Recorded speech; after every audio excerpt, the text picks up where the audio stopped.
যারা যারা ভর্তা খেতে ভালোবাসো তারা কিন্তু আজকের এই ভর্তাটা একদম মিস করো না। ভর্তা কিন্তু আমরা সাধারণত যেভাবে খাই এই রেসিপিটা একদম সেরকম না, ইউনিক আর দারুণ টেস্টি। ভর্তা আমরা সাধারণত পুড়িয়ে সেটাকে হাতে মেখে এইভাবে খেয়েছি, কিন্তু এই ভর্তাটা তোমরা যদি একবার খাও আশা করছি তোমরা কিন্তু বারবার বানিয়ে খেতে ইচ্ছা করবে। তো চলো দেখে নেওয়া যাক আজকের এই recipe. Mister and Mrs cooking আর্টের তরফ থেকে তোমাদের আরও একবার জানাই সকলকে স্বাগত। আর দেখে নেওয়া যাক আজকের এই নতুন ধরনের ভর্তার রেসিপি। আর অবশ্যই কিন্তু কেমন লাগলো কমেন্টের মাধ্যমে জানাতে ভুলো না। নতুন বন্ধু থাকলে অবশ্যই সাবস্ক্রাইব করে নিও, পাশে থাকা বেল আইকনটা ক্লিক করতে একদম ভুলো না। চলো দেখে নেওয়া যাক আজকের রেসিপি। আমরা একটা তাওয়া নিয়েছি, তাওয়ার মধ্যে দিয়ে দিচ্ছি সাদা তিল। আর সাদা তিলটা দিয়ে এখানে দেখো আমরা একটু ভালো করে নেড়ে নেবো, যাতে সাদা তিলটা এই যে একটু হালকা কালার এসছে আর খুব সুন্দর একটা গন্ধ আসলে তিলটাকে নামিয়ে ঠিক এইভাবে আমরা তিলটাকে ভেঙে নেব। একদম মিহি কিন্তু ভাঙবো না, একটু ভাঙা ভাঙা থাকবে, সেই রকমভাবে তিলটাকে আমরা গুঁড়ো করে নিচ্ছি। দেখো তিলটাকে আমরা এইভাবে গুঁড়ো করে নিয়ে একটা পাশে ঢাকা দিয়ে রেখে দিলাম। এরপরে এখানে নিয়ে নিয়েছি বেগুন, পেঁয়াজ আর রসুন। বেগুনটাকে অবশ্যই আমরা ভালো করে কেটে দেখে নেব এর ভেতরে যাতে কোনো পোকা না থাকে। তাই বেগুনটাকে তোমরা ভালো করে কেটে নিয়ে দেখে নেবে এর ভেতরে যাতে কোনো রকম কোনো পোকা না থাকে। আমি পুরো বেগুনটাকে এইভাবে কেটে দিয়েছি আর পিছনের অংশটা কিন্তু এইভাবে রেখে দিয়েছি। দেওয়ার পরে দেখো এইভাবে কেটে দেওয়ার পরে আমরা পেঁয়াজগুলোকেও কেটে নিচ্ছি। পেঁয়াজগুলোকে এখানে কেটে আমি ছাড়িয়ে নিচ্ছি। আর এখানে আমি দুটো মিডিয়াম সাইজের পেঁয়াজ নিয়েছি। দুটো পেঁয়াজ নেওয়ার পরে এটাকে একটু লম্বা লম্বা করে আমরা কেটে নিচ্ছি। যেমনভাবে ভর্তাতে আমরা পেঁয়াজ মাখার জন্য পেঁয়াজ কাটি, ঠিক সেইভাবেই কিন্তু আমরা এই রকম লম্বা লম্বা করে পেঁয়াজগুলোকে কেটে নিয়েছি। পেঁয়াজগুলো কাটা হয়ে গেলে রসুনগুলোকে ঠিক এইভাবে একটু চেপে নিয়ে তারপরে ছোট ছোট করে কেটে নেব। তোমরা প্রত্যেকটা রসুনের পরিমাণটা এখানে আমি বেশি রেখেছি।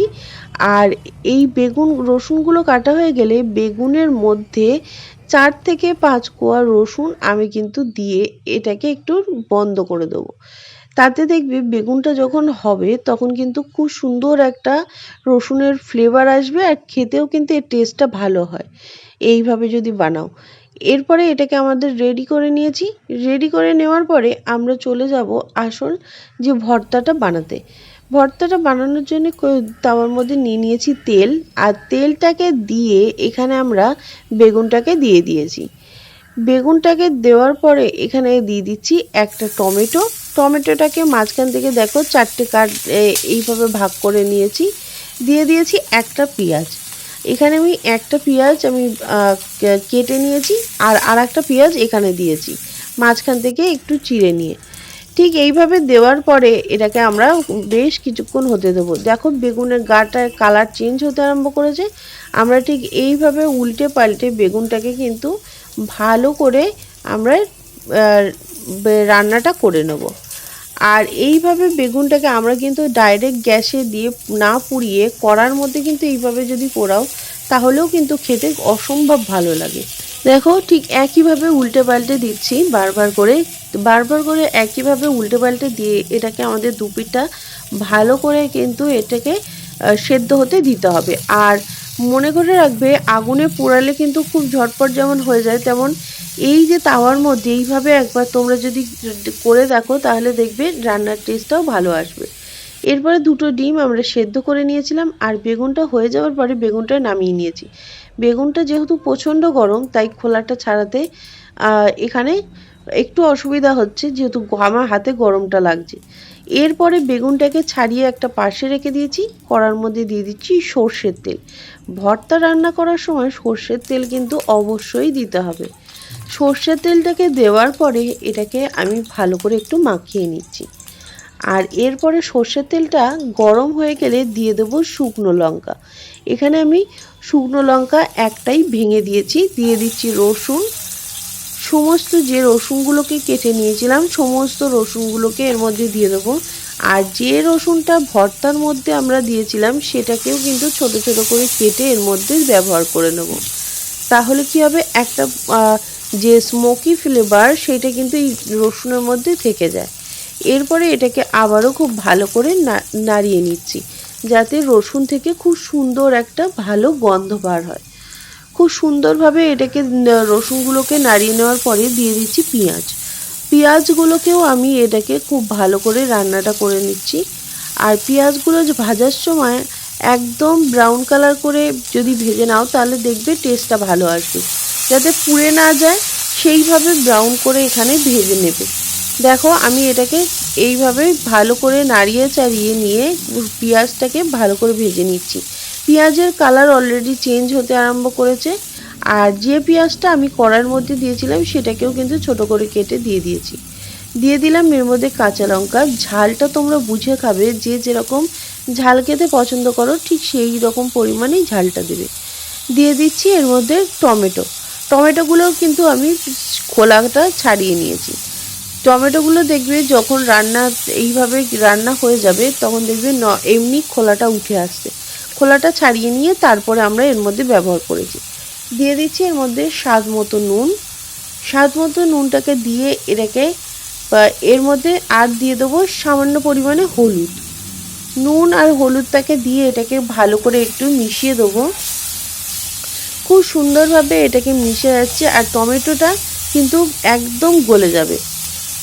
যেটুকু একটু শক্ত শক্ত আছে সেটা কিন্তু এইভাবে নাড়তে নাড়তে টমেটোটা একদমই গলে যাবে।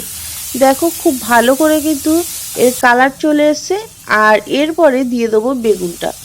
যে বেগুনটাকে ছাড়িয়ে রেখে দিয়েছিলাম সেটাকে আমরা দিয়ে দিলাম। দিয়ে এটাকে কন্টিনিউ এইভাবে নাড়াতে থাকবো। দেখো এইটা ভালো করে মিশিয়ে দেওয়ার পরে বেগুনটাকে দিয়ে সমস্ত কিছুর সাথে ভালো করে মিশিয়ে দেওয়ার পরে আমরা কিন্তু এর মধ্যে দিয়ে দেব যে ডিম সেদ্ধ করে রেখে দিয়েছিলাম সেটাকে ছোট ছোট করে কেটে নিয়েছি। ছোট ছোট করে কেটে নেওয়ার পরে এটাকে এইভাবে ভালো করে মিশিয়ে দেবো। সমস্ত উপকরণের সাথে ডিমটাকে খুব ভালো করে মিশিয়ে দিতে হবে। আর ডিমটা যেহেতু আমরা ভেজে নেইনি তাই এইভাবে কড়ার মধ্যে বারবার নাড়তে নাড়তে ডিমটাও যাতে খুব সুন্দর একটা কালার চলে আসে, হালকা কালার। আর ভালো করে যাতে এইভাবে নাড়াচাড়া করলে গন্ধটাও চলে আসে। দেখো খুব সুন্দরভাবে ডিমটা রেডি হয়ে গেছে। দিয়ে দিচ্ছি ধনেপাতা। ধনেপাতাটাকে দিয়ে আবারও এইভাবে মিশিয়ে নিচ্ছি। এখানে মিশিয়ে নেওয়ার পরে ধনেপাতাটা দেখো এর মধ্যে আমরা দিয়ে দেব যে ভাজা তিলগুলোকে আমরা রেখে দিয়েছিলাম সেইগুলোকে এর মধ্যে দিয়ে দেব। ভাজা তিলগুলো এই এখন যখনই দেবে তখন দেখবে তিলের একটা দুর্দান্ত গন্ধ বার হয়েছে। আর এটা কিন্তু তোমাদের এখনই খেতে ইচ্ছা করবে, এত সুন্দর এর গন্ধ আর এত সুন্দর টেস্ট। তোমরা এইভাবে ভালো করে এটাকে মিশিয়ে নেবে।